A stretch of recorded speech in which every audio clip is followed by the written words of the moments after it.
ಸ್ನೇಹಿತರೆ, ಒಮ್ಮೆ ಆಕಾಶದ ಕಡೆಗೆ ಕಣ್ಹಾಯಿಸಿ ನೋಡಿ. ಈ ನೀಲಿ ಚಪ್ಪರದ ಕಡೆಗೆ ನಾವೆಷ್ಟೊಂದು ನೆಮ್ಮದಿಯಿಂದ ಬದುಕ್ತಿದ್ದೇವೆ ಅಲ್ವಾ? ನಮಗೆ ಆಕಾಶ ಅಂದ್ರೆ ಅದು ಬರೀ ಮೋಡಗಳ ಆಟ, ಹಕ್ಕಿಗಳ ಹಾರಾಟ ಅಥವಾ ಸೂರ್ಯಾಸ್ತದ ಅಂದವಷ್ಟೇ. ಅಲ್ಲಿನ ಮೌನ ನಮಗೆ ಶಾಂತಿಯ ಅನುಭವ ಕೊಡುತ್ತೆ. ಆದರೆ ಇತಿಹಾಸದ ಪುಟಗಳನ್ನು ತಿರುವಿ ನೋಡಿದರೆ ಇದೇ ಆಕಾಶ ಅನೇಕ ಬಾರಿ ರಕ್ತದ ಕಥೆಗಳನ್ನು ಬರೆದಿದೆ. 2019ರ ಫೆಬ್ರವರಿ 27ರ ಆ ಬೆಳಿಗ್ಗೆ ಕೂಡ ಅಂತಹದ್ದೇ ಒಂದು ಕರಾಳ ಅಧ್ಯಾಯಕ್ಕೆ ಸಾಕ್ಷಿಯಾಗಲು ಸಿದ್ಧವಾಗಿತ್ತು. ಕಾಶ್ಮೀರದ ಕಣಿವೆಯ ಮೇಲೆ ಅಂದು ಆವರಿಸಿದ್ದ ಮಂಜು ಕೇವಲ ಚಳಿಯದ್ದಾಗಿರಲಿಲ್ಲ, ಅದು ಮುಂಬರಲಿರುವ ಮಹಾಯುದ್ಧದ ಮುನ್ಸೂಚನೆಯಾಗಿತ್ತು. ಅಂದು ಬೆಳಿಗ್ಗೆ ಸೂರ್ಯ ಉದಯಿಸಿದಾಗ ಯಾರಿಗೂ ಗೊತ್ತಿರಲಿಲ್ಲ, ಮುಂದಿನ ಕೆಲವೇ ಗಂಟೆಗಳಲ್ಲಿ ಇಡೀ ದಕ್ಷಿಣ ಏಷ್ಯಾ ಒಂದು ಜ್ವಾಲಾಮುಖಿಯ ಮೇಲೆ ನಿಲ್ಲಲಿದೆ ಎಂದು. ಸ್ನೇಹಿತರೆ, ಕಥೆಯಲ್ಲಿ ಮುಂದುವರಿಯೋಕು ಮುಂಚೆ ತಮ್ಮಲ್ಲಿ ಮನವಿ ಏನು ಅಂದರೆ, ಯಾರು ಈ ಜಿಯೋಸ್ಕೋಪ್ ಕನ್ನಡ ಯೂಟ್ಯೂಬ್ ಚಾನೆಲ್ನ ಸಬ್ಸ್ಕ್ರೈಬ್ ಆಗದೆ ನೋಡ್ತಿದ್ದೀರಿ, ದಯವಿಟ್ಟು ಸಬ್ಸ್ಕ್ರೈಬ್ ಮಾಡ್ಕೊಳ್ಳಿ ಹಾಗೂ ಮುಂದಿನ ವಿಡಿಯೋ ನೋಟಿಫಿಕೇಷನ್ಗಾಗಿ ಬೆಲ್ ಐಕಾನನ್ನು ಪ್ರೆಸ್ ಮಾಡಿ. ಸ್ನೇಹಿತರೆ, ಇದು ಯಾವುದೋ ಕಾಲ್ಪನಿಕ ಸಿನಿಮಾದ ಆರಂಭವಲ್ಲ, ಇದು 2 ಬಲಿಷ್ಠ ಪರಮಾಣು ರಾಷ್ಟ್ರಗಳು ಪರಸ್ಪರರ ಕತ್ತು ಹಿಸುಕಲು ನಿಂತಿದ್ದ ವಾಸ್ತವದ ಕ್ಷಣ. ಈ ಕಥೆಯ ನಾಯಕ ವಿಂಗ್ ಕಮಾಂಡರ್ ಅಭಿನಂದನ್ ವರ್ಧಮಾನ್. ಆದರೆ ಅಭಿನಂದನ್ ಅವರ ಕಥೆ ಶುರುವಾಗೋದಕ್ಕಿಂತ ಮೊದಲು ನಾವು ಆ ದಿನದ ತೀವ್ರತೆಯನ್ನು ಅರ್ಥಮಾಡಿಕೊಳ್ಳಬೇಕು. ಯುದ್ಧ ಅನ್ನೋದು ಕೇವಲ ಗಡಿಯಲ್ಲಿ ಸೈನಿಕರು ಗುಂಡು ಹಾರಿಸಿಕೊಳ್ಳೋದಲ್ಲ. ಯುದ್ಧ ಅಂದ್ರೆ ಅದು ಅನಿಶ್ಚಿತತೆ, ಅದು ಭವಿಷ್ಯದ ಭಯ, ಅದು ಪ್ರತಿ ಮನೆಯಲ್ಲೂ ಹೊತ್ತಿಕೊಳ್ಳುವ ಆತಂಕದ ಕಿಡಿ. ಅಂದು ಆಕಾಶದಲ್ಲಿ ವಿಮಾನಗಳ ಗರ್ಜನೆ ಶುರುವಾದಾಗ ಕೆಳಗೆ ನೆಲದ ಮೇಲಿದ್ದ ಕೋಟ್ಯಾಂತರ ಜನರ ಉಸಿರು ಗಂಟಲಲ್ಲೇ ಸಿಲುಕಿತ್ತು. ಯಾಕಂದ್ರೆ ಒಂದು ಸಣ್ಣ ತಪ್ಪು ನಡೆದು ಹೋಗಿದ್ದರೂ ಇವತ್ತು ನಾವ್ಯಾರೂ ಈ ಕಥೆ ಕೇಳಲು ಇಲ್ಲಿರುತ್ತಿರಲಿಲ್ಲ.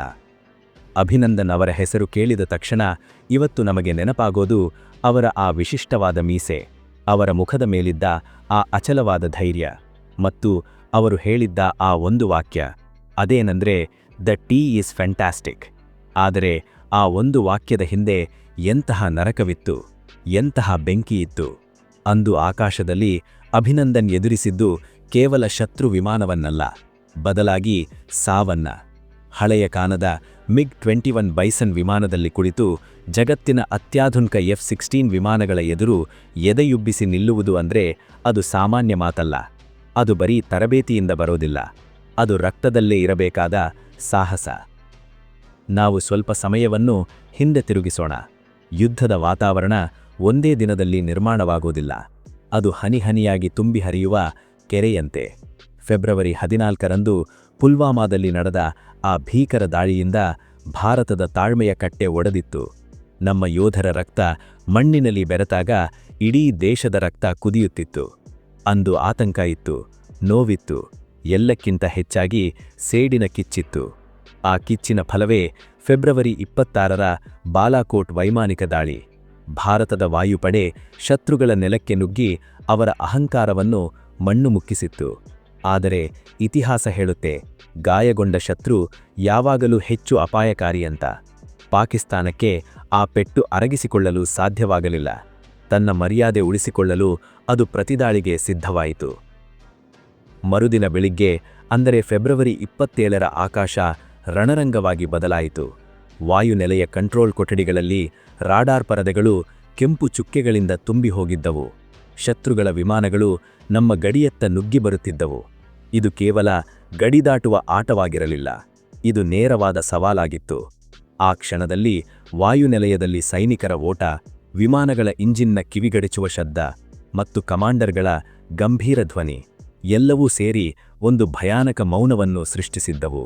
ಹೌದು, ದೊಡ್ಡ ಸ್ಫೋಟಕ್ಕೂ ಮುನ್ನ ಒಂದು ಮೌನ ಇರುತ್ತಲ್ಲ, ಅಂತಹ ಮೌನವದು. ಅಭಿನಂದನ್ ವರ್ಧಮಾನ್ ಆ ಬೆಳಿಗ್ಗೆ ತಮ್ಮ ವಿಮಾನದತ್ತ ಓಡುತ್ತಿರುವಾಗ ಅವರ ಮನಸ್ಸಿನಲ್ಲಿ ಏನಿತ್ತು? ಪ್ರಾಣದ ಭಯವ, ಹೆಂಡತಿ ಮಕ್ಕಳ ನೆನಪ, ಅಥವಾ ದೇಶದ ಗೌರವವ? ಒಬ್ಬ ಪೈಲಟ್ ವಿಮಾನದೊಳಗೆ ಕುಳಿತು ಕಾಕ್ಪಿಟ್ ಲಾಕ್ ಮಾಡಿದಾಗ ಹೊರಗಿನ ಜಗತ್ತು ಆತನಿಗೆ ಸತ್ತು ಹೋಗಿರುತ್ತದೆ. ಅಲ್ಲಿರುವುದು ಕೇವಲ ಆತ ಮತ್ತು ಆತನ ಯಂತ್ರ ಮಾತ್ರ. ಸುತ್ತಲೂ ಶತ್ರು ಕ್ಷಿಪಣಿಗಳು ಬೆನ್ನಟ್ಟುತ್ತಿರುವಾಗ, ವಿಮಾನದ ಒಳಗೆ ಎಚ್ಚರಿಕೆಯ ಸೈರನ್ ಮೊಳಗುತ್ತಿರುವಾಗ ಸೆಕೆಂಡಿನ 100ನೇ 1 ಭಾಗದಲ್ಲಿ ನಿರ್ಧಾರ ತೆಗೆದುಕೊಳ್ಳಬೇಕಾಗುತ್ತದೆ. ಅಂದು ಅಭಿನಂದನ್ ತೆಗೆದುಕೊಂಡ ಆ ನಿರ್ಧಾರವೇ ಇವತ್ತು ಅವರನ್ನು ಅಜರಾಮರವಾಗಿಸಿದೆ. ಆದರೆ ಈ ಕಥೆ ಬರೀ ಸಾಹಸದ ಕಥೆಯಲ್ಲ, ಇದು ಶಿಸ್ತಿನ ಕಥೆ. ಶತ್ರು ನೆಲದಲ್ಲಿ ಪ್ಯಾರಾಚೂಟ್ನಿಂದ ಇಳಿದಾಗ, ನಿಮ್ಮನ್ನು ಸುತ್ತುವರಿದ ಜನ ನಿಮ್ಮ ಪ್ರಾಣ ತೆಗೆಯಲು ಸಿದ್ಧರಿದ್ದಾಗ, ನಿಮ್ಮ ಕೈಯಲ್ಲಿರೋ ಪಿಸ್ತೂಲು ನಿಮ್ಮನ್ನು ಉಳಿಸೋದಿಲ್ಲ. ಅಲ್ಲಿ ನಿಮ್ಮನ್ನು ಉಳಿಸೋದು ನಿಮ್ಮ ಮಾನಸಿಕ ಸ್ಥೈರ್ಯ ಮಾತ್ರ. ಆ ಅತಂತ್ರ ಸ್ಥಿತಿಯಲ್ಲೂ ಅಭಿನಂದನ್ ತೋರಿದ ಆ ಗಾಂಭೀರ್ಯವಿದೆಯಲ್ಲ, ಅದು ಇಡೀ ಜಗತ್ತಿಗೆ ಭಾರತದ ಸೈನಿಕ ಎಂತಹವನು ಅಂತ ತೋರಿಸಿಕೊಟ್ಟಿತು. ಸಾವು ಕಣ್ಣೆದುರು ನಿಂತಿದ್ದರೂ, ಶತ್ರುಗಳು ವಿಡಿಯೋ ಮಾಡುತ್ತಿದ್ದರೂ, ಕಿಂಚಿತ್ತೂ ಎದೆಗುಂದದೆ ಕುಳಿತಿದ್ದ ಆ ಮನುಷ್ಯನ ವ್ಯಕ್ತಿತ್ವವೇ ಅದ್ಭುತ. ಈ ಕಥೆಯ ಮೊದಲ ಭಾಗದಲ್ಲಿ ನಾವು ಅರ್ಥ ಮಾಡಿಕೊಳ್ಳಬೇಕಾದದ್ದು ಇಷ್ಟೇ: ಯುದ್ಧ ಅನ್ನೋದು ಕೇವಲ ಸಾವು ನೋವುಗಳ ಲೆಕ್ಕಾಚಾರವಲ್ಲ, ಅದು ಘನತೆಯ ಪ್ರಶ್ನೆ. ಅಂದು ಆಕಾಶದಲ್ಲಿ ನಮ್ಮ ಸೈನಿಕರು ತೋರಿದ ಪ್ರತಿರೋಧದಿಂದಾಗಿ ಭಾರತದ ತಲೆ ಎತ್ತಿ ನಿಂತಿತು. ಆದರೆ ಅದರ ಬೆಲೆಯೇನು? ಆ ಬೆಲೆಯನ್ನು ತೆತ್ತವರು ಯಾರು?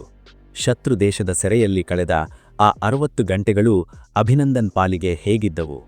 ಇಡೀ ಜಗತ್ತು ಯಾಕೆ ಅಂದು ಉಸಿರು ಬಿಗಿ ಹಿಡಿದು ಕುಳಿತಿತ್ತು? ಒಂದು ವೇಳೆ ಅಂದು ಅಭಿನಂದನ್ ಮರಳಿ ಬರದೇ ಇದ್ದರೆ ಇವತ್ತು ಪರಿಸ್ಥಿತಿ ಹೇಗಿರುತ್ತಿತ್ತು? ಇವೆಲ್ಲವೂ ನಮ್ಮನ್ನು ಇಂದಿಗೂ ಕಾಡುವ ಪ್ರಶ್ನೆಗಳು. ಆಕಾಶ ಅಂದು ಬೆಂಕಿಯುಗುಳುತ್ತಿತ್ತು. ಕೆಳಗೆ ಕಣಿವೆಯಲ್ಲಿ ರಕ್ತ ಹರಿಯುವ ಲಕ್ಷಣಗಳಿದ್ದವು. ಆದರೆ ಆ ಎಲ್ಲ ಗೊಂದಲದ ನಡುವೆ ಒಬ್ಬ ಮನುಷ್ಯ ಮಾತ್ರ ಅತ್ಯಂತ ಶಾಂತವಾಗಿದ್ದ. ಆತನ ಶಾಂತಿಯೇ ಅಂದು ಭಾರತದ ಶಕ್ತಿಯಾಗಿತ್ತು. ಈ ಕಥೆಯ ಮುಂದಿನ ಹಾದಿ ಇನ್ನೂ ಭೀಕರವಾಗಿದೆ. ಶತ್ರುಗಳ ಪ್ರಶ್ನೆಗಳು, ಚಿತ್ರಹಿಂಸೆಯ ಆತಂಕ ಮತ್ತು ಆ ಚಹಾ ಕಪ್ನ ಹಿಂದಿನ ನಿಗೂಢತೆ, ಇವೆಲ್ಲವೂ ಈ ಸಮರದ ನಿಜವಾದ ಮುಖಗಳು. ಆಕಾಶದ ಆ ಶಾಂತಿ ಹೇಗೆ ಚೂರು ಚೂರಾಯಿತು ಅನ್ನೋದನ್ನ ಈಗ ನಾವು ಕಣ್ಣಾರೆ ಕಾಣಬೇಕಿದೆ. ಕಥೆಯನ್ನು ಮುಂದಕ್ಕೆ ತಗೊಂಡು ಹೋಗೋ ಮುಂಚೆ ನಾವು ಆ ಕರಾಳ ದಿನಕ್ಕೆ ಹೋಗಲೇಬೇಕು. ಫೆಬ್ರವರಿ 14, 2019, ಪ್ರೇಮಿಗಳ ದಿನ ಅಂತ ಜಗತ್ತು ಸಂಭ್ರಮಿಸುತ್ತಿದ್ದಾಗ ನಮ್ಮ ದೇಶದ ಎದೆಯ ಮೇಲೆ ರಕ್ಕಸನೊಬ್ಬ ಬಂದು ಸವಾರಿ ಮಾಡಿದ್ದ. ಆ ಪುಲ್ವಾಮಾದ ಆ ಹೆದ್ದಾರಿಯಲ್ಲಿ ಸಾಗುತ್ತಿದ್ದ ನಮ್ಮ CRPF ಸೈನಿಕರ ಮೇಲೆ ನಡೆದ ಆ ಅತ್ತೀಚಿನ ಇತಿಹಾಸದ ಭೀಕರ ದಾಳಿ ನಮ್ಮೆಲ್ಲರ ನೆನಪಿನಲ್ಲಿ ಇವತ್ತಿಗೂ ಹಸಿರಾಗಿದೆ. 70ಕ್ಕೂ ಹೆಚ್ಚು ವಾಹನಗಳಿದ್ದ ಆ ಬೆಂಗಾವಲು ಪಡೆಯ ಮೇಲೆ ನುಗ್ಗಿ ಬಂದ ಆ ಸ್ಫೋಟಕ ತುಂಬಿದ ಕಾರು, ಆ ಕ್ಷಣದಲ್ಲಿ ನಡೆದ ಆ ಮಹಾಸ್ಫೋಟ, ಅದು ಕೇವಲ ಸೈನಿಕರ ದೇಹವನ್ನಲ್ಲ, ಭಾರತದ ಸಾರ್ವಭೌಮತ್ವವನ್ನೇ ಚೂರು ಚೂರು ಮಾಡಿಬಿಟ್ಟಿತ್ತು. ರಸ್ತೆಯ ಮೇಲೆಲ್ಲ ಚೆಲ್ಲಾಪಿಲ್ಲಿಯಾಗಿ ಬಿದ್ದಿದ್ದ ನಮ್ಮ ಯೋಧರ ಅವಶೇಷಗಳು, ಸುಟ್ಟು ಕರಕಲಾಗಿದ್ದ ವಾಹನಗಳು. ಆ ದೃಶ್ಯ ನೋಡಿದ ಯಾವ ಭಾರತೀಯನ ಕಣ್ಣಲ್ಲಿ ನೀರು ಬಂದಿರಲಿಲ್ಲ ಹೇಳಿ? ಆ ದಿನ ಪ್ರತಿ ಮನೆಯಲ್ಲೂ ಸೂತಕದ ಛಾಯೆ ಇತ್ತು. ಆದರೆ ಆ ಕಣ್ಣೀರು ಹೆಚ್ಚು ಹೊತ್ತು ಕಣ್ಣಲ್ಲೇ ಇರಲಿಲ್ಲ. ಅದು ಆಕ್ರೋಶವಾಗಿ ಹರಿಯಲು ಶುರುವಾಗಿತ್ತು. ಸಾಕಪ್ಪ ಸಾಕು, ನಿಮ್ಮ ಶಾಂತಿ ಮಂತ್ರ, ಈಗ ನಮಗೆ ಬೇಕಿರೋದು ಪ್ರತಿಕಾರ ಅಂತ ದೇಶದ ಮೂಲೆ ಮೂಲೆಯಿಂದ ಕೂಗು ಕೇಳಿಸ್ತಿತ್ತು. ನ್ಯೂಸ್ ಚಾನೆಲ್ಗಳಲ್ಲಿ ಆಕ್ರೋಶ, ಸೋಷಿಯಲ್ ಮೀಡಿಯಾದಲ್ಲಿ ಕಿಚ್ಚು. ಭಾರತ ಸರ್ಕಾರಕ್ಕೆ ಒಂದು ವಿಷಯವಂತೂ ಸ್ಪಷ್ಟವಾಗಿತ್ತು: ಈ ಬಾರಿ ಸುಮ್ಮನೆ ಕೂತರೆ ಅದು ಸೋಲಿಗೆ ಸಮಾನ ಎಂದು. ಇಡೀ ದೇಶ ಕುದಿಯುತ್ತಿರುವಾಗ ದೆಹಲಿಯ ವಾರ್ ರೂಮ್ಗಳಲ್ಲಿ ತೀವ್ರವಾದ ಚರ್ಚೆಗಳು ನಡೆಯುತ್ತಿದ್ದವು. ಈ ಬಾರಿ ದಾಳಿ ಸಾಧಾರಣವಾಗಿರಬಾರದು. ಶತ್ರು ದೇಶದ ಗಡಿಯೊಳಗೆ ನುಗ್ಗಿ ಅವರ ಮನೆಯಲ್ಲೇ ಹೊಡೆಯಬೇಕು ಎನ್ನುವ ನಿರ್ಧಾರವಾಯಿತು. ಅಲ್ಲಿಂದಲೇ ಶುರುವಾಗಿದ್ದು ಆಪರೇಷನ್ ಬಂದರ್. ಫೆಬ್ರವರಿ 26ರ ಮಧ್ಯರಾತ್ರಿ ಜಗತ್ತೇ ಮಲಗಿದ್ದಾಗ ಭಾರತದ ಹೆಮ್ಮೆಯ ಮಿರಾಜ್ 2000 ವಿಮಾನಗಳು ಆಕಾಶಕ್ಕೆ ಚಿಮ್ಮಿದವು. ಲೇಸರ್ ಗೈಡೆಡ್ ಬಾಂಬ್ಗಳನ್ನು ಹೊತ್ತ ಆ ವಿಮಾನಗಳು ಗಡಿ ನಿಯಂತ್ರಣ ರೇಖೆಯನ್ನು ದಾಟಿ ಪಾಕಿಸ್ತಾನದ ಬಾಲಾಕೋಟ್ನಲ್ಲಿದ್ದ ಜೈಷ್ ಎ ಮೊಹಮ್ಮದ್ ಉಗ್ರರ ತರಬೇತಿ ಕೇಂದ್ರದ ಮೇಲೆ ಮೃತ್ಯುವಿನಂತೆ ಅಪ್ಪಳಿಸಿದವು. ಬೆಳಗಾಗುವಷ್ಟರಲ್ಲಿ ಸುದ್ದಿ ಹರಡಿತ್ತು: ಭಾರತ ತನ್ನ ಸೇಡನ್ನು ತೀರಿಸಿಕೊಂಡಿತ್ತು. ಇಡೀ ದೇಶ ವಿಜಯೋತ್ಸವ ಆಚರಿಸುತ್ತಿದ್ದರೆ ಅಟ್ಟ ಪಾಕಿಸ್ತಾನದ ಸೇನೆಗೆ ಮುಖಭಂಗವಾಗಿತ್ತು. ನಮ್ಮ ನೆಲಕ್ಕೆ ಬಂದು ಹೊಡೆದು ಹೋದ್ರಲ್ಲ ಅನ್ನೋ ಹತಾಶೆ ಅವರನ್ನ ಕಾಡುತ್ತಿತ್ತು. ಸೈನಿಕರ ನಿಯಮವೊಂದಿದೆ: ಯಾವತ್ತೂ ಗಾಯಗೊಂಡ ಶತ್ರುವನ್ನ ಹಗುರವಾಗಿ ತಗೋಬಾರ್ದು. ಪಾಕಿಸ್ತಾನ ತನ್ನ ಅಸ್ತಿತ್ವ ಉಳಿಸಿಕೊಳ್ಳಲು ಏನಾದರೂ ಒಂದು ಹುನ್ನಾರ ನಡೆಸುತ್ತೆ ಅನ್ನೋದು ನಮ್ಮ ಏರ್ಫೋರ್ಸ್ಗೆ ಗೊತ್ತಿತ್ತು. ಅದರಂತೆ ಫೆಬ್ರವರಿ 27ರ ಆ ಬೆಳಿಗ್ಗೆ ಪಾಕಿಸ್ತಾನದ ವಾಯುಪಡೆ ತನ್ನ ಅತ್ಯಾಧುನಿಕ F-16 ವಿಮಾನಗಳ ಜೊತೆ ಭಾರತ ಮೇಲೆರಗಲು ತಯಾರಾಗಿ ಬಂತು. ಅವರ ಗುರಿ ನಮ್ಮ ಸೇನಾ ನೆಲೆಗಳಾಗಿದ್ದವು. ಶತ್ರು ವಿಮಾನಗಳು ಭಾರತದ ಆಕಾಶದೊಳಗೆ ನುಗ್ಗಲು ಪ್ರಯತ್ನಿಸಿದಾಗ ನಮ್ಮ ರಾಡಾರ್ಗಳು ಎಚ್ಚರಿಕೆಯನ್ನು ನೀಡಿದವು. ಆ ಕ್ಷಣದಲ್ಲಿ ವಾಯುನೆಲೆಯದಲ್ಲಿ ಅಧಿಕಾರಿಗಳ ನಡುವಿನ ನಡೆದ ಸಂವಹನಗಳು ಎಷ್ಟು ವೇಗವಾಗಿದ್ದವು ಅಂದ್ರೆ ಪರ್ಫಾರ್ಮ್ ಮಾಡದಿದ್ದರೆ ಪ್ರಾಣ ಹೋಗುತ್ತೆ ಅನ್ನೋದು ಸತ್ಯವಾಗಿತ್ತು. ಅಭಿನಂದನ್ ವರ್ಧಮಾನ್ ಅವರು ಅಂದು ಶ್ರೀನಗರದ ವಾಯುನೆಲೆಯಲ್ಲಿದ್ದರು. ಸೈರನ್ ಮೊಳಗಿದ ತಕ್ಷಣ ಅವರು ತನ್ನ ಜಿ-ಸೂಟ್ ಧರಿಸಿ ಹೆಲ್ಮೆಟ್ ಏರಿಸಿ ಓಡುತ್ತಾ ಹೋಗಿ ತನ್ನ MiG-21 ಬೈಸನ್ ವಿಮಾನದ ಕಾಕ್ಪಿಟ್ ಒಳಗೆ ಕುಳಿತರು. MiG-21 ಅಂದ್ರೆ ಅದು ಬರೀ ಯಂತ್ರವಲ್ಲ, ಅದು ಭಾರತೀಯ ವಾಯುಪಡೆಯ ದಶಕಗಳ ಇತಿಹಾಸದ ಸಾಕ್ಷಿ. ಆದರೆ ಆ ಹೊತ್ತಿಗೆ ಅದು ಹಳೆಯದಾಗಿತ್ತು. ಆದರೂ ಅಭಿನಂದನ್ ಅವರ ಮನಸ್ಸಿನಲ್ಲಿ ಆ ವಿಮಾನದ ವಯಸ್ಸಿನ ಬಗ್ಗೆ ಕಿಂಚಿತ್ತೂ ಯೋಚನೆ ಇರಲಿಲ್ಲ. ಅವರಿಗಿದ್ದದ್ದು ಒಂದೇ ಗುರಿ: ಶತ್ರು ವಿಮಾನವನ್ನ ಮಣ್ಣು ಮುಕ್ಕಿಸುವುದು. ಎಂಜಿನ್ ಗರ್ಜಿಸಿತು. ವಿಮಾನ ರನ್ವೇ ಮೇಲೆ ಮಿಂಚಿನಂತೆ ಓಡಿ ಆಕಾಶಕ್ಕೆ ನೆಗೆಯಿತು. ಆ ಕ್ಷಣದಲ್ಲಿ ಅಭಿನಂದನ್ ಒಬ್ಬರೇ ಇರಲಿಲ್ಲ. ಅವರ ಜೊತೆ 130 ಕೋಟಿ ಜನರ ಪ್ರಾರ್ಥನೆ ಮತ್ತು ನಿರೀಕ್ಷೆಗಳಿದ್ದವು. ಆಕಾಶದಲ್ಲಿ ಈಗ ದೈತ್ಯ ಹದ್ದುಗಳ ನಡುವಿನ ಹೋರಾಟ ಶುರುವಾಗಿತ್ತು. ರೇಡಿಯೋದಲ್ಲಿ ಲಿವ್ಲಿ ಲಿವ್ಲಿ ಅನ್ನೋ ಕೋಡ್ ವರ್ಡ್ಗಳ ಸದ್ದು. ಎದುರಿಗೆ ಪಾಕಿಸ್ತಾನದ ಬಲಿಷ್ಠ ವಿಮಾನಗಳು. ಅಭಿನಂದನ್ ತನ್ನ ವಿಮಾನವನ್ನ ಅಕ್ಷರಶಃ ಸಾವಿನ ದವಡೆಗೆ ನುಗ್ಗಿಸಿದರು. ಇದು ಬರೀ ತಾಂತ್ರಿಕ ಯುದ್ಧವಾಗಿರಲಿಲ್ಲ, ಇದು ಭಾರತೀಯ ಸೈನಿಕನ ಅಪ್ರತಿಮ ಧೈರ್ಯದ ಪ್ರದರ್ಶನವಾಗಿತ್ತು. ಆದರೆ ವಿಧಿಯಾಟ ಬೇರೆಯೇ ಇತ್ತು. ಆಕಾಶದಲ್ಲಿನ ಆ ಭೀಕರ ಘರ್ಷಣೆಯಲ್ಲಿ ಅಭಿನಂದನ್ ಒಂದು ಶತ್ರು ವಿಮಾನವನ್ನ ಹೊಡೆದುರುಳಿಸಿದರೂ ಅವರ ವಿಮಾನಕ್ಕೂ ಪೆಟ್ಟು ಬಿತ್ತು. ಕಾಕ್ಪಿಟ್ ಒಳಗೆ ಎಚ್ಚರಿಕೆಯ ಕೆಂಪು ದೀಪಗಳು ಉರಿಯಲು ಶುರುವಾದವು. ವಿಮಾನ ನಿಯಂತ್ರಣ ತಪ್ಪುತ್ತಿತ್ತು. ಬೆಂಕಿ ಆವರಿಸುತ್ತಿತ್ತು. ಆ ಕ್ಷಣದಲ್ಲಿ ಅಭಿನಂದನ್ ಅವರ ಕಣ್ಣೆದುರು ಸಾವು ಬಂದು ನಿಂತಿತ್ತು. ಆಕಾಶದಲ್ಲಿ ಆ ಕ್ಷಣ ಹೇಗಿತ್ತು ಅಂದ್ರೆ ಸಾವು ಕಣ್ಣು ಮಿಟುಕಿಸುವಷ್ಟರಲ್ಲಿ ಬಂದು ಹೋಗುವಂತಿತ್ತು. ಅಭಿನಂದನ್ ಅವರ MiG-21 ವಿಮಾನಕ್ಕೆ ಶತ್ರುಬಲ ಕ್ಷಿಪಣಿ ಬಡಿದಾಗ ಇಡೀ ವಿಮಾನ ನಡುಗಿ ಹೋಗಿತ್ತು. ಕಾಕ್ಪಿಟ್ ಒಳಗೆ ಉಸಿರುಗಟ್ಟಿಸುವ ಹೊಗೆ, ಕಿವಿಗಡಚುವ ಸೈರನ್ ಶಬ್ದ ಮತ್ತು ಎಲ್ಲೆಡೆ ಕೆಂಪು ದೀಪಗಳ ಎಚ್ಚರಿಕೆ. ವಿಮಾನದ ಎಂಜಿನ್ ಸತ್ತು ಹೋಗಿತ್ತು. ಅದು ಇನ್ನೂ ಹಾರುವ ಯಂತ್ರವಾಗಿರಲಿಲ್ಲ, ಬದಲಾಗಿ ಆಕಾಶದಿಂದ ಬೀಳುತ್ತಿರುವ ಒಂದು ಬೆಂಕಿಯ ಉಂಡೆಯಾಗಿತ್ತು. ಆ ಎತ್ತರದಲ್ಲಿ ಗಂಟೆಗೆ 100 ಕಿಲೋಮೀಟರ್ ವೇಗದಲ್ಲಿ ಬೀಳುತ್ತಿರುವಾಗ ಒಬ್ಬ ಪೈಲಟ್ಗೆ ಯೋಚಿಸಲು ಸಮಯವೇ ಇರುವುದಿಲ್ಲ. ಅಲ್ಲಿ ಕೆಲಸ ಮಾಡುವುದು ಕೇವಲ ಅವರ ತರಬೇತಿ ಮತ್ತು ರಕ್ತಗತವಾಗಿ ಬಂದ ಆ ಶೌರ್ಯ ಮಾತ್ರ. ಅಭಿನಂದನ್ ಎಜೆಕ್ಟ್ ಬಟನ್ ಒತ್ತಿದರು. ಒಂದು ಕ್ಷಣದಲ್ಲಿ ಅವರ ಸೀಟಿನ ಕೆಳಗಿದ್ದ ರಾಕೆಟ್ ಸ್ಫೋಟಗೊಂಡು ಅವರನ್ನು ಕಾಕ್ಪಿಟ್ನಿಂದ ಹೊರಕ್ಕೆ ಚಿಮ್ಮಿಸಿತು. ಆ ಒತ್ತಡ ಎಷ್ಟಿರುತ್ತೆ ಅಂದ್ರೆ ಮನುಷ್ಯನ ಬೆನ್ನುಮೂಳೆ ಮುರಿಯುವಷ್ಟು. ಅಭಿನಂದನ್ ಪ್ಯಾರಾಚೂಟ್ ಮೂಲಕ ಕೆಳಕ್ಕೆ ಬರುತ್ತಿದ್ರು. ಆಕಾಶದಿಂದ ಕೆಳಗೆ ನೋಡಿದಾಗ ಅವರಿಗೆ ಕಂಡಿದ್ದು ಹಸಿರು ಕಣಿವೆ. ಆದರೆ ಆ ಕ್ಷಣದಲ್ಲಿ ಅವರಿಗೆ ಗೊತ್ತಿರಲಿಲ್ಲ, ತಾವು ಇಳಿಯುತ್ತಿರುವುದು ಸ್ವರ್ಗದಂತಹ ಭಾರತದ ಮಣ್ಣಿಗಲ್ಲ, ಬದಲಾಗಿ ನರಕದಂತಿರೋ ಶತ್ರು ರಾಷ್ಟ್ರ ಪಾಕಿಸ್ತಾನದ ನೆಲಕ್ಕೆ ಅಂತ. ಅವರು ಕೆಳಗೆ ಇಳಿಯುತ್ತಿದ್ದಂತೆಯೇ ಅವರಿಗೆ ಸುತ್ತಮುತ್ತಲಿನ ಪರಿಸರ ಅರ್ಥವಾಯಿತು. ಅಲ್ಲಿನ ಜನರ ಉಡುಗೆ ತೊಡುಗೆ ಎಲ್ಲವೂ ಅವರು ತಪ್ಪು ಜಾಗಕ್ಕೆ ಬಂದಿದ್ದಾರೆ ಅನ್ನೋದನ್ನ ಸಾರಿ ಸಾರಿ ಹೇಳ್ತಿತ್ತು. ಅಭಿನಂದನ್ ನೆಲಕ್ಕೆ ಬಿದ್ದ ತಕ್ಷಣ ಅವರ ಸುತ್ತಲೂ ಜನ ಓಡಿ ಬರಲು ಶುರು ಮಾಡಿದ್ರು. ಆ ಜನರಿಗೆ ಇವರು ಯಾರು ಅನ್ನೋದು ಗೊತ್ತಿರಲಿಲ್ಲ. ಆದರೆ ಅವರು ತೊಟ್ಟಿದ್ದ ಆ ಭಾರತೀಯ ವಾಯುಪಡೆಯ ಸಮವಸ್ತ್ರವೇ ಅವರನ್ನ ಶತ್ರು ಅಂತ ತೋರಿಸಿಕೊಟ್ಟಿತ್ತು. ಜನ ಕಿರುಚುತ್ತಿದ್ರು, ಕೈಯಲ್ಲಿ ಸಿಕ್ಕಿದ್ದನ್ನು ಹಿಡಿದು ಓಡಿ ಬರುತ್ತಿದ್ರು. ಅಭಿನಂದನ್ ಅವರ ಬಳಿ ಒಂದು ಪಿಸ್ತೂಲಿತ್ತು. ಅವರು ಗಾಳಿಯಲ್ಲಿ ಗುಂಡು ಹಾರಿಸಿ ಜನರನ್ನ ದೂರವಿಡಲು ಪ್ರಯತ್ನಿಸಿದರು. ಆದರೆ ಅಲ್ಲಿತ್ತು 100 ಜನರ ಕೆರಳಿದ ಗುಂಪು. ಸೈನಿಕನಿಗೆ ಯುದ್ಧಭೂಮಿಯಲ್ಲಿ ಸಾಯುವುದು ಗೊತ್ತು, ಆದರೆ ಹೀಗೆ ಜನರ ಗುಂಪಿನ ಮಧ್ಯ ಸಿಲುಕಿ ಪ್ರಾಣ ಬಿಡುವುದು ಅತ್ಯಂತ ಭಯಾನಕ ಸ್ಥಿತಿ. ಅಭಿನಂದನ್ ಓಡಲು ಶುರು ಮಾಡಿದರು. ಅವರ ಬಳಿ ಕೆಲವು ಪ್ರಮುಖ ದಾಖಲೆಗಳಿದ್ದವು, ಮ್ಯಾಪ್ಗಳಿದ್ದವು. ಶತ್ರುಗಳ ಕೈಗೆ ಆ ರಹಸ್ಯ ದಾಖಲೆಗಳು ಸಿಗಬಾರದು ಅನ್ನೋದೇ ಅವರ ಮೊದಲ ಗುರಿಯಾಗಿತ್ತು. ಅವರು ಹತ್ತಿರದಲ್ಲಿದ್ದ ಒಂದು ಸಣ್ಣ ಕೆರೆಗೆ ಧುಮುಕಿದರು. ತಮ್ಮ ಬಳಿ ಇದ್ದ ದಾಖಲೆಗಳನ್ನು ಹರಿದು ಹಾಕಿದರು. ಕೆಲವು ಕಾಗದಗಳನ್ನು ನುಂಗಿ ಹಾಕಿದರು. ಹೌದು, ತನ್ನ ದೇಶದ ರಹಸ್ಯಕ್ಕಾಗಿ ಒಬ್ಬ ಸೈನಿಕ ಏನು ಬೇಕಾದರೂ ಮಾಡಬಲ್ಲ ಅನ್ನೋದಕ್ಕೆ ಇದಕ್ಕಿಂತ ದೊಡ್ಡ ಉದಾಹರಣೆ ಬೇಕಿಲ್ಲ. ಅಷ್ಟರಲ್ಲಿ ಆ ಕೆರಳಿದ ಜನಸಮೂಹ ಅವರನ್ನು ಹಿಡಿದೇ ಬಿಡ್ತು. ಅವರು ಅಭಿನಂದನ್ ಅವರ ಮೇಲೆ ಮುಗಿಬಿದ್ರು. ಕಲ್ಲುಗಳಿಂದ ಹೊಡೆದರು, ದೊಣ್ಣಿಗಳಿಂದ ಬಡೆದರು. ಒಬ್ಬ ಅಧಿಕಾರಿಯನ್ನ ಅವರು ಹೀನಾಯವಾಗಿ ನಡೆಸಿಕೊಂಡರು. ಅಭಿನಂದನ್ ಅವರ ಮುಖದ ಮೇಲೆ ರಕ್ತದ ಧಾರೆ ಹರಿಯುತ್ತಿತ್ತು. ಆ ಕ್ಷಣದಲ್ಲಿ ಇವತ್ತು ನನ್ನ ಕಥೆ ಮುಗಿತು ಅಂತ ಅವರಿಗೆ ಅನ್ನಿಸಿರಬಹುದು. ಆದರೆ ಅವರ ಕಣ್ಣಲ್ಲಿದ್ದ ಆ ತೇಜಸ್ಸು ಮಾತ್ರ ಕುಗ್ಗಿರಲಿಲ್ಲ. ಸರಿಯಾದ ಸಮಯಕ್ಕೆ ಪಾಕಿಸ್ತಾನಿ ಸೇನೆಯ ಅಧಿಕಾರಿಗಳು ಅಲ್ಲಿಗೆ ಬಂದರು. ಅವರು ಜನರನ್ನ ಚದರಿ ಅಭಿನಂದನ್ ಅವರನ್ನ ತಮ್ಮ ವಶಕ್ಕೆ ಪಡೆದರು. ಇಲ್ಲಿಂದ ಶುರುವಾಗಿದ್ದೇ ಈ ಕಥೆಯ ಅಸಲಿ ಮತ್ತು ಅತ್ಯಂತ ಭೀಕರವಾದ ಭಾಗ. ಶತ್ರುಗಳ ಸೆರೆಯಲ್ಲಿ ಒಬ್ಬ ಸೈನಿಕನ ಸ್ಥಿತಿ ಹೇಗಿರುತ್ತೆ ಅನ್ನೋದನ್ನ ಕಲ್ಪಿಸಿಕೊಳ್ಳುವುದು ಕಷ್ಟ. ಅವರನ್ನು ಕತ್ತಲೆಯ ಕೋಣೆಗೆ ಕರೆದೊಯ್ಯಲಾಯಿತು. ಕಣ್ಣಿಗೆ ಬಟ್ಟೆ ಕಟ್ಟಲಾಯಿತು. ಮುಂದೆ ಅವರನ್ನ ಕಾಯುತ್ತಿದ್ದದ್ದು ದೈಹಿಕ ಹಿಂಸೆಯಲ್ಲ, ಬದಲಾಗಿ ಮಾನಸಿಕ ಯುದ್ಧ. ಪಾಕಿಸ್ತಾನಕ್ಕೆ ಭಾರತೀಯ ಮಿಲಿಟರಿ ರಹಸ್ಯಗಳು ಬೇಕಿದ್ದವು.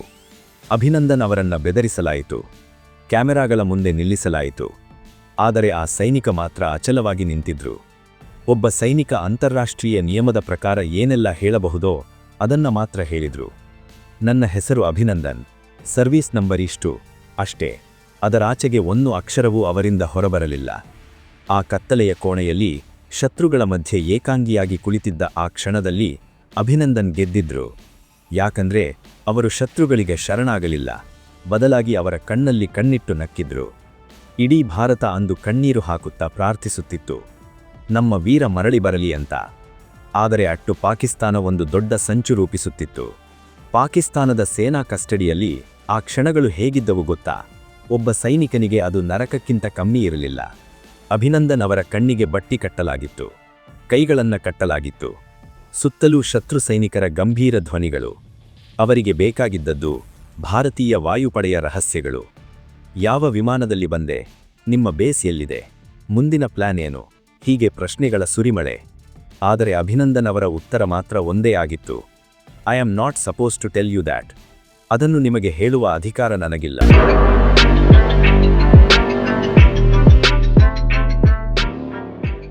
ಪಾಕಿಸ್ತಾನಕ್ಕೆ ಒಂದು ವಿಷಯ ಅರ್ಥವಾಗಿತ್ತು, ಇವನನ್ನು ಹೊಡೆದು ಬಡಿದು ಮಾಹಿತಿ ಪಡೆಯುವುದು ಅಸಾಧ್ಯ ಅಂತ. ಅದಕ್ಕೆ ಅವರು ತಮ್ಮ ತಂತ್ರ ಬದಲಿಸಿದರು. ಅವರು ನಡೆಸಿದ್ದು ಸೈಕಲಾಜಿಕಲ್ ವಾರ್ಫೇರ್ ಅಥವಾ ಮಾನಸಿಕ ಯುದ್ಧ. ಅವರು ಅಭಿನಂದನ್ ಅವರನ್ನು ಒಬ್ಬ ಗೌರವಾನ್ವಿತ ಅತಿಥಿಯಂತೆ ನಡೆಸಿಕೊಳ್ಳುವ ನಾಟಕವಾಡಿದರು. ಯಾಕೆ ಗೊತ್ತಾ? ಇಡೀ ಜಗತ್ತಿಗೆ ತಾವು ಬಹಳ ಒಳ್ಳೆಯವರು ಎಂದು ತೋರಿಸಿಕೊಳ್ಳಲು ಮತ್ತು ಭಾರತೀಯ ಸೈನಿಕನ ಮನಸ್ಸನ್ನು ಮೆತ್ತಗೆ ಮಾಡಲು. ಅಲ್ಲಿಂದಲೇ ಶುರುವಾಗಿದ್ದು ಆ ವಿಶ್ವಪ್ರಸಿದ್ಧ ವಿಡಿಯೋ ಶೂಟಿಂಗ್. ಆ ಕತ್ತಲೆಯ ಕೋಣೆಯಿಂದ ಅಭಿನಂದನ್ ಅವರನ್ನು ಹೊರಗೆ ಕರೆತಂದು ಒಂದು ಸುಸಜ್ಜಿತವಾದ ಜಾಗದಲ್ಲಿ ಕೂರಿಸಲಾಯಿತು. ಅವರ ಕೈಗೆ ಒಂದು ಕಪ್ ಚಹಾ ನೀಡಲಾಯಿತು. ಸುತ್ತಲೂ ಕ್ಯಾಮೆರಾಗಳು ಅಡಗಿದ್ದವು. ಪಾಕಿಸ್ತಾನದ ಉದ್ದೇಶ ಏನಿತ್ತು ಅಂದ್ರೆ, ನೋಡಿ, ಭಾರತದ ಸೈನಿಕ ನಮ್ಮ ಬಳಿ ಎಷ್ಟು ಆರಾಮವಾಗಿದ್ದಾನೆ, ನಮ್ಮ ಚಹಾ ಕುಡಿಯುತ್ತಿದ್ದಾನೆ ಎಂದು ತೋರಿಸಿ ಭಾರತೀಯರನ್ನು ಅವಮಾನಿಸುವುದು. ಆದರೆ ಅಭಿನಂದನ್ನಲ್ಲಿ ಮಾಡಿದ್ದೇ ಬೇರೆ. ಅವರು ಆ ಚಹಾ ಕಪ್ ಹಿಡಿದು ಬಹಳ ನಿರಾಳವಾಗಿ ಕುಳಿತರು. ಮುಖದ ಮೇಲೆ ರಕ್ತದ ಕಲೆಗಳಿದ್ದರೂ ಅವರ ಕಣ್ಣಲ್ಲಿ ಶತ್ರುದೇಶದ ಸೆರೆಯಲ್ಲಿದ್ದೇನೆ ಅನ್ನೋ ಭಯ ಕಿಂಚಿತ್ತೂ ಇರಲಿಲ್ಲ. ಆಗ ಒಬ್ಬ ಪಾಕಿಸ್ತಾನಿ ಅಧಿಕಾರಿ ಪ್ರಶ್ನೆ ಮಾಡ್ತಾನೆ, ಚಹಾ ಹೇಗಿದೆ ಅಂತ. ಅದಕ್ಕೆ ಅಭಿನಂದನ್ ಕೊಟ್ಟ ಆ ಉತ್ತರ ಇವತ್ತಿಗೂ ಇತಿಹಾಸ, the tea is fantastic, thank you. ಆ ಒಂದು ವಾಕ್ಯ ಕೇವಲ ಚಹಾದ ಬಗ್ಗೆ ಇರಲಿಲ್ಲ, ಅದು ಪಾಕಿಸ್ತಾನದ ಮುಖಕ್ಕೆ ಹೊಡೆದ ಚಾಟಿ ಏಟಾಗಿತ್ತು. ಆ ಮಾತಿನ ಅರ್ಥ ಏನಿತ್ತು ಗೊತ್ತಾ? ನೀವು ಎಷ್ಟೇ ನಾಟಕವಾಡಿ, ಎಷ್ಟೇ ಪ್ರಶ್ನೆ ಕೇಳಿ, ನಾನು ಮಾತ್ರ ಇಲ್ಲಿ ನಿಮ್ಮ ಅತಿಥಿಯಲ್ಲ, ನಾನೊಬ್ಬ ಅಜೇಯ ಸೈನಿಕ. ನಾನು ಇಲ್ಲಿ ನಿಮ್ಮ ಚಹಾ ಕುಡಿಯುತ್ತಾ ಕುಳಿತಿದ್ದರೂ ನನ್ನ ಮನಸ್ಸು ಮಾತ್ರ ನಿಮ್ಮ ಹಿಡಿತದಲ್ಲಿಲ್ಲ. ಅಭಿನಂದನ್ ಅವರ ಆ ಶಾಂತತೆ ಪಾಕಿಸ್ತಾನಿ ಅಧಿಕಾರಿಗಳನ್ನೇ ಕನ್ಫ್ಯೂಸ್ ಮಾಡಿತ್ತು. ಒಬ್ಬ ವ್ಯಕ್ತಿ ಸಾವಿನ ದವಡೆಯಲ್ಲಿದ್ದರೂ ಇಷ್ಟು ಕೂಲಾಗಿರಲು ಹೇಗೆ ಸಾಧ್ಯ ಅಂತ ಅವರು ಬೆರಗಾಗಿದ್ರು. ಆದರೆ ಈ ವಿಡಿಯೋ ಹೊರಬಂದ ತಕ್ಷಣ ಭಾರತದಲ್ಲಿ ಜ್ವಾಲಾಮುಖಿ ಸ್ಫೋಟಿಸಿತ್ತು. ನಮ್ಮ ವೀರ ಸೈನಿಕ ಶತ್ರುಗಳ ಕೈಯಲ್ಲಿರೋದನ್ನು ಕಂಡು ಜನರಿಗೆ ತಡೆಯಲಾಗಲಿಲ್ಲ. ದೆಹಲಿಯಲ್ಲಿ ಸರ್ಕಾರ ಮತ್ತು ಸೇನಾ ಮುಖ್ಯಸ್ಥರ ಸಭೆಗಳು ರಾತ್ರೋರಾತ್ರಿ ನಡೆದವು.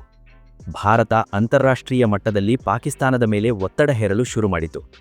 ಅಮೆರಿಕ, ಬ್ರಿಟನ್, ಸೌದಿ ಅರೇಬಿಯಾ ಸೇರಿದಂತೆ ಪ್ರಬಲ ರಾಷ್ಟ್ರಗಳ ಫೋನ್ ಕಾಲ್ಗಳು ಇಸ್ಲಾಮಾಬಾದ್ಗೆ ಹೋಗಲು ಶುರುವಾದವು. ಭಾರತದ ಸಂದೇಶ ಸ್ಪಷ್ಟವಾಗಿತ್ತು, ನಮ್ಮ ಸೈನಿಕನ ಕೂದಲಿಗೆ ಪೆಟ್ಟಾದರೂ ಸರಿ, ಅದರ ಪರಿಣಾಮ ಬಹಳ ಭೀಕರವಾಗಿರುತ್ತದೆ. ನಮಗೆ ಮಾತುಕತೆ ಬೇಡ, ನಮಗೆ ಬೇಕಿರೋದು ನಮ್ಮ ಸೈನಿಕ. ಅತ್ತ ಗಡಿಯಲ್ಲಿ ನಮ್ಮ ಕ್ಷಿಪಣಿಗಳು ಪಾಕಿಸ್ತಾನದ ಕಡೆಗೆ ಗುರಿ ಇಟ್ಟು ನಿಂತಿದ್ದವು. ಯುದ್ಧದ ಜ್ವಾಲೆ ಎಷ್ಟರ ಮಟ್ಟಿಗೆ ಇತ್ತು ಅಂದರೆ, ಒಂದು ಸಣ್ಣ ಕಿಡಿ ಬಿದ್ದರೂ ಇಡೀ ದಕ್ಷಿಣ ಏಷ್ಯಾ ಸ್ಮಶಾನವಾಗುವ ಸಾಧ್ಯತೆ ಇತ್ತು. ಪಾಕಿಸ್ತಾನಕ್ಕೆ ಈಗ ಅಭಿನಂದನ್ ಒಬ್ಬ ಸೆರೆಯಾಳುವಾಗಿ ಉಳಿಯಲಿಲ್ಲ, ಬದಲಾಗಿ ಅವರು ನುಂಗಲಾರದ ತುತ್ತಾಗಿದ್ದರು. ಅವರನ್ನು ಇಟ್ಟುಕೊಂಡರೆ ಯುದ್ಧ ಗ್ಯಾರಂಟಿ, ಬಿಟ್ಟರೆ ಸೋಲು ಗ್ಯಾರಂಟಿ. ಆಗ ಪಾಕಿಸ್ತಾನದ ಪ್ರಧಾನಿ ಇಮ್ರಾನ್ ಖಾನ್ ಸಂಸತ್ತಿನಲ್ಲಿ ಒಂದು ಘೋಷಣೆ ಮಾಡಿದರು, ನಾವು ಶಾಂತಿಯ ಸಂಕೇತವಾಗಿ ಅಭಿನಂದನ್ ಅವರನ್ನು ಬಿಡುಗಡೆ ಮಾಡುತ್ತಿದ್ದೇವೆ. ಆದರೆ ಅದು ಶಾಂತಿಯಲ್ಲ, ಅದು ಭಾರತದ ಎಚ್ಚರಿಕೆಗೆ ಬೆದರಿ ತೆಗೆದುಕೊಂಡ ನಿರ್ಧಾರವಾಗಿತ್ತು. ಸಮಯ ಹತ್ತಿರ ಬರುತ್ತಿತ್ತು. ಮಾರ್ಚ್ 1ರ ಸಂಜೆ. ಅತ್ತ ಅಭಿನಂದನ್ ತನ್ನ ಕೊನೆಯ ಕಪ್ ಚಹಾ ಕುಡಿದು ತನ್ನ ಸೂಟ್ ಧರಿಸಿ ವಾಘಾ ಗಡಿಯತ್ತ ಹೊರಡಲು ಸಿದ್ಧರಾದರು. ಆದರೆ ಶತ್ರುನೆಲದಿಂದ ಸ್ವದೇಶಕ್ಕೆ ಬರುವ ಆ ದಾರಿ ಅಷ್ಟು ಸುಲಭವಾಗಿರಲಿಲ್ಲ. ಅಲ್ಲಿಯೂ ಪಾಕಿಸ್ತಾನ ಕೊನೆಯ ಕ್ಷಣದವರೆಗೂ ಒಂದು ಕುತಂತ್ರ ನಡೆಸಿತ್ತು. 2019 ಮಾರ್ಚ್ 1 ಅಂದು ಭಾರತದ ಪ್ರತಿ ಮನೆಯಲ್ಲೂ ಟಿವಿಗಳು ಆನ್ ಆಗಿದ್ದವು. ಪ್ರತಿಯೊಬ್ಬ ಭಾರತೀಯನ ಕಣ್ಣುಗಳಿದ್ದದ್ದು ಒಂದೇ ಕಡೆ, ಅದುವೇ ಅಮೃತಸರದ ವಾಘಾ ಅಟಾರಿ ಗಡಿ. ಇಡೀ ದೇಶ ಅಂದು ಉಸಿರು ಬಿಗಿ ಹಿಡಿದು ಕಾಯುತ್ತಿತ್ತು. ಬೆಳಗ್ಗೆ ಬರಬೇಕಿದ್ದ ಅಭಿನಂದನ್ ಸಂಜೆಯಾದರೂ ಬಂದಿರಲಿಲ್ಲ. ಪಾಕಿಸ್ತಾನ ಕೊನೆಯ ಕ್ಷಣದಲ್ಲೂ ತನ್ನ ಚಾಳಿಯನ್ನು ಬಿಟ್ಟಿರಲಿಲ್ಲ. ಅಭಿನಂದನ್ ಅವರನ್ನು ಗೇಟ್ ಬಳಿ ಕರೆತರುವ ಮುನ್ನ ಅವರ ಕೈಯಿಂದ ಬಲವಂತವಾಗಿ ಒಂದು ವಿಡಿಯೋ ಹೇಳಿಕೆ ಕೊಡಿಸಲು ಪ್ರಯತ್ನಿಸಿತ್ತು. ಅದು ಅವರ ಕುತಂತ್ರದ ಪರಮವಧಿಯಾಗಿತ್ತು. ಸೂರ್ಯ ಮುಳುಗುವ ಸಮಯ. ವಾಘಾ ಗಡಿಯ ಆ ಕಬ್ಬಿಣದ ಗೇಟ್ಗಳ ಹಿಂದೆ ಸಾವಿರಾರು ಜನ ಭಾರತ್ ಮಾತಾ ಕಿ ಜೈ ಎಂದು ಕೂಗುತ್ತಿದ್ದರು. ಆ ಶಬ್ದ ಪಾಕಿಸ್ತಾನದ ಒಳಗಿನವರೆಗೂ ಕೇಳಿಸುತ್ತಿತ್ತು. ಅತ್ತ ಪಾಕಿಸ್ತಾನದ ಕಡೆಯಿಂದ ಅಭಿನಂದನ್ ನಡೆದು ಬರುತ್ತಿರುವ ದೃಶ್ಯ ಮೊದಲ ಬಾರಿಗೆ ಕ್ಯಾಮರಾದಲ್ಲಿ ಸೆರೆಯಾಯಿತು. ಆ ದೃಶ್ಯ ನೋಡಿದಾಗ ಪ್ರತಿಯೊಬ್ಬ ಭಾರತೀಯನ ಮೈ ರೋಮಾಂಚನಗೊಂಡಿತ್ತು. ಅಭಿನಂದನ್ ಬರುತ್ತಿದ್ದ ಆ ರೀತಿಯನ್ನು ಒಮ್ಮೆ ಗಮನಿಸಿ. ಶತ್ರುಗಳ ವಶದಲ್ಲಿ 60 ಗಂಟೆಗಳ ಕಾಲ ನರಕಯಾತನೆ ಅನುಭವಿಸಿದ್ದರೂ ಆತನ ನಡೆಗೆಯಲ್ಲಿ ಕಿಂಚಿತ್ತೂ ದೈನ್ಯತೆ ಇರಲಿಲ್ಲ. ಅವರು ಓಡಿ ಬರಲಿಲ್ಲ, ಹೆದರಿ ಬರಲಿಲ್ಲ. ಒಬ್ಬ ರಾಜನಂತೆ, ಒಬ್ಬ ಅಜೇಯ ಸೈನಾಧಿಕಾರಿಯಂತೆ ಎದೆಯುಬ್ಬಿಸಿ ತಲೆ ಎತ್ತಿ ಗಡಿಯತ್ತ ಹೆಜ್ಜೆ ಹಾಕುತ್ತಿದ್ದರು. ಅವರ ಆ ಒಂದು ಗಂಭೀರ ನೋಟ ಪಾಕಿಸ್ತಾನದ ಗೇಟ್ ದಾಟುವಾಗಲೂ ನಾನು ಸೋತಿಲ್ಲ ಅಂತ ಸಾರುತ್ತಿತ್ತು. ಗೇಟ್ ತೆರೆಯಿತು. ಅಭಿನಂದನ್ ಭಾರತದ ಮಣ್ಣಿಗೆ ಕಾಲಿಟ್ಟರು. ಆ ಕ್ಷಣ ಇಡೀ ದೇಶಕ್ಕೆ ದೀಪಾವಳಿ ಬಂದಂತಾಯಿತು. ಅಲ್ಲಿ ನಿಂತಿದ್ದ ಬಿಎಸ್ಎಫ್ ಅಧಿಕಾರಿಗಳು ಅವರಿಗೆ ಕೈಕುಲುಕಿ ಸ್ವಾಗತಿಸಿದರು. ಅಭಿನಂದನ್ ಮೊದಲ ಬಾರಿಗೆ ಭಾರತದ ಮಣ್ಣಿನ ಮೇಲೆ ಉಸಿರಾಡಿದರು. ಅವರ ಮುಖದಲ್ಲಿ ಒಂದು ಸಣ್ಣ ನಗುವಿತ್ತು. ಅದು ಗೆಲುವಿನ ನಗು. ಅದು ತನ್ನ ದೇಶಕ್ಕೆ ಮರಳಿದ ನೆಮ್ಮದಿಯ ನಗು. ಆದರೆ ಕಥೆ ಇಲ್ಲಿಗೆ ಮುಗಿಯಲಿಲ್ಲ. ಭಾರತಕ್ಕೆ ಮರಳಿದ ತಕ್ಷಣ ಅಭಿನಂದನ್ ಅವರಿಗೆ ವಿಶ್ರಾಂತಿ ಸಿಗಲಿಲ್ಲ. ಅವರನ್ನು ನೇರವಾಗಿ ವೈದ್ಯಕೀಯ ತಪಾಸಣೆಗೆ ಮತ್ತು ವಿಚಾರಣೆಗೆ ಒಳಪಡಿಸಲಾಯಿತು.